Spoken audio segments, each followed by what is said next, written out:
Hey everybody.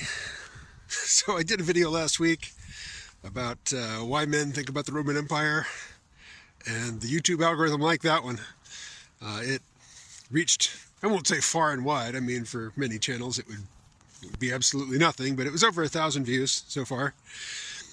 And as always happens, I wasn't really watching, I don't post one of these videos and then, check back multiple times a day to see how many views it's gotten. I just go about my business after I post one.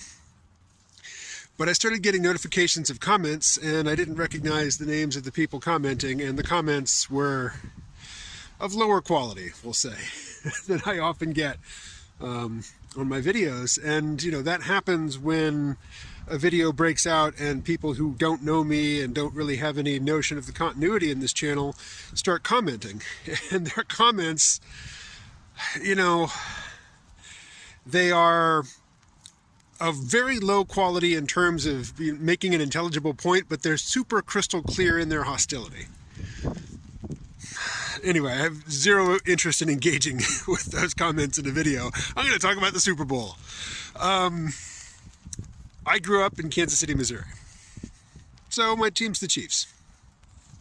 Although I did live in Pleasant Hill, California, which is a suburb of San Francisco when I was a kid.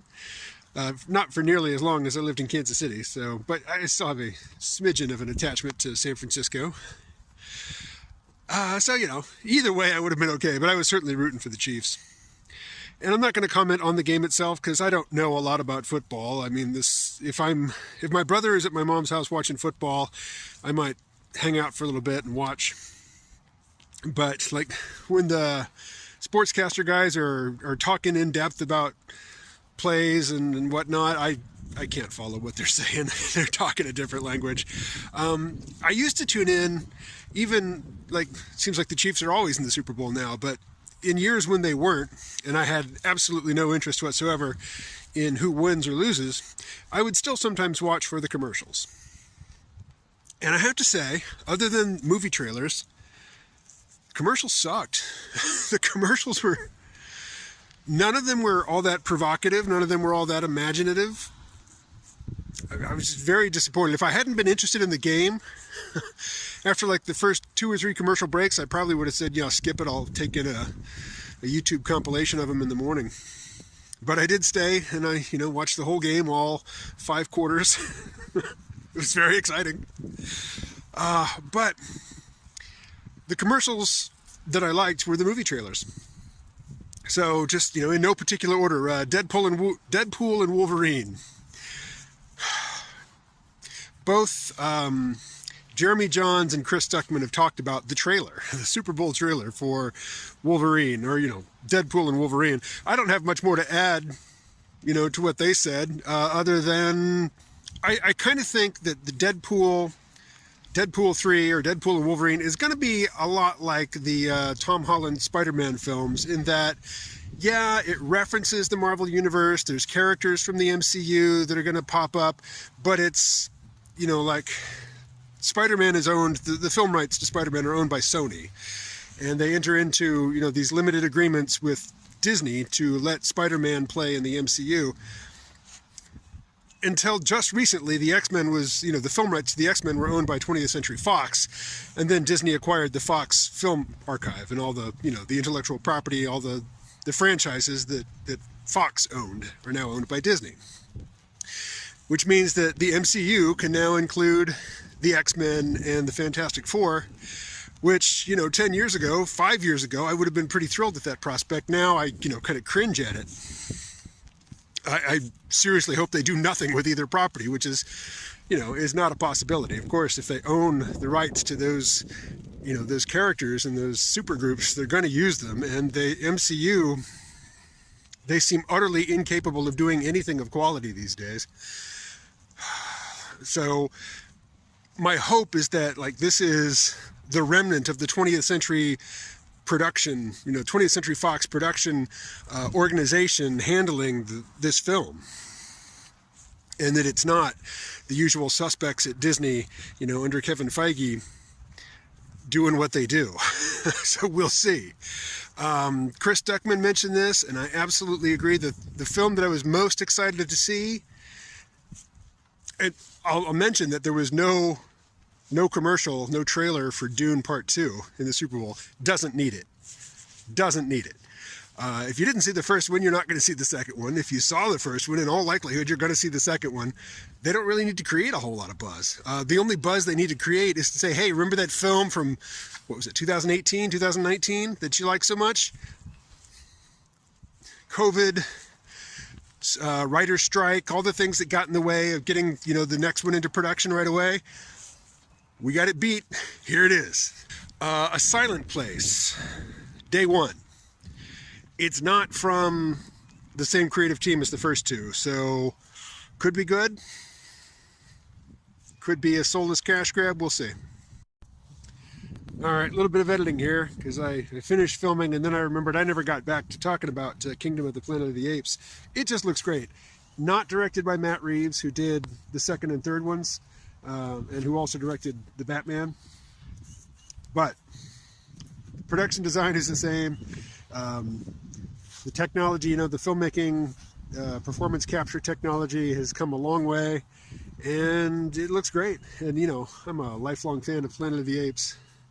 I think the first one came out the year I was born, so I think Kingdom of the Planet of the Apes is coming out in May. There may have been others, but I'm a sci-fi guy, so I'm the sci-fi and like superhero genre films. These are going to be the things that stick in my memory. But I will say that I've been watching Masters of the Air on Apple Plus.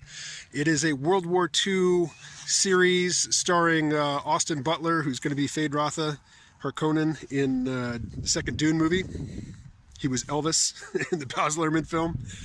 He's in it, and it feels like sci-fi to me because they're bringing all of the filmmaking magic to recreating what it would be like to be in a B-17 bomber over Germany in World War II, with all these flak batteries on the ground shooting at you, and then fighters coming in, and high casualty rate. Like, one of the points they make is that you're safer on the ground. You're safer being one of the guys with a rifle on the ground than you are being in one of the bombers.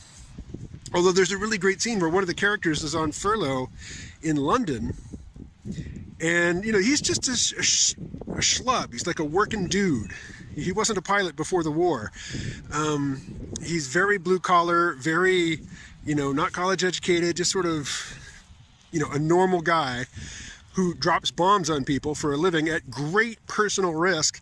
And then he's on furlough and he's hooked up with this woman, and they've had sex and they've been drinking like crazy, and he's just sitting there in his hotel room by the window watching London being bombed by the Germans and reflecting, thinking, shit, I drop a lot of bombs, I probably kill a lot of people. And then the next morning he's dressed in his uniform and he's walking down the street, and he walks by a house that has been hit by a German bomb, and the house has collapsed, and there's a woman just wailing, and we see that her daughter was killed in the bombing, and you see the daughter's body.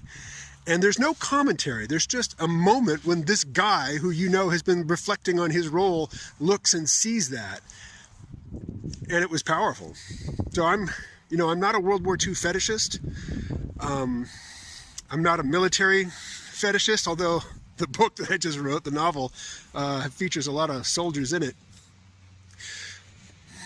I was moved by that. I watched that episode twice, and it's very rare that I watch anything twice these days. But back to the Super Bowl.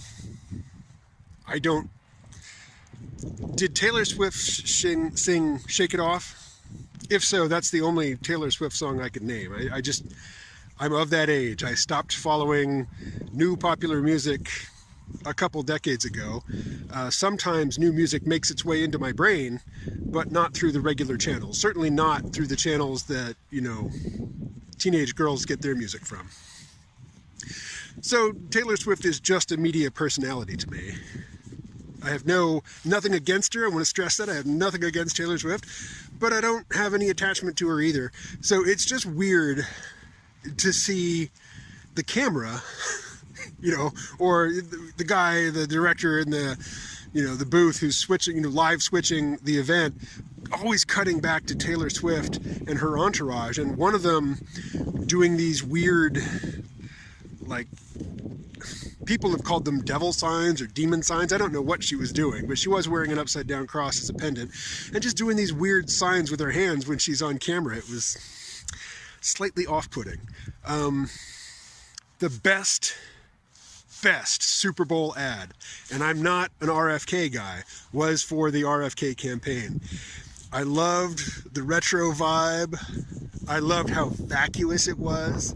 It said nothing about his policies at all. It said nothing about why he's running. It's just like an old-timey jingle, you know, very much like an I Like Ike, you know, like an Eisenhower era campaign political ad. And it was just endearing. I thought it was brilliant. I'm told they paid $7 million for it. Probably $7 million well spent, even though, you know, it's unlikely that he's going to be elected president. But, anything else? Oh, this doesn't have anything to do with commercials or media or anything, but I think this will be the last YouTube video, at least for a while, hopefully ever, but you know, that I shoot with this Huawei Mate SE camera or phone. My Pixel 6 has a broken screen. It would cost me $200 to fix the screen. For $200 I can buy a Pixel 6a from Black Market, and I've ordered one. So I will have a decent phone camera again, and I don't know if it's more important, but in terms of what I'm thinking about right now, it's as prominent. I'll have two phones, one that I can use to look at and read stuff from, and then one, you know, to shoot my image and catch these vibrations in the air that I'm making. All right. Editing these things on the Huawei takes forever, and uploading takes forever, so I should stop talking. Thanks for listening. I'm going to give this one a title that says nothing whatsoever about its content, because this is for you folks who watch all of my videos. This one's not pitched at the algorithm. I'm not looking to bring in any outsiders for this chit-chat. All right, catch you later.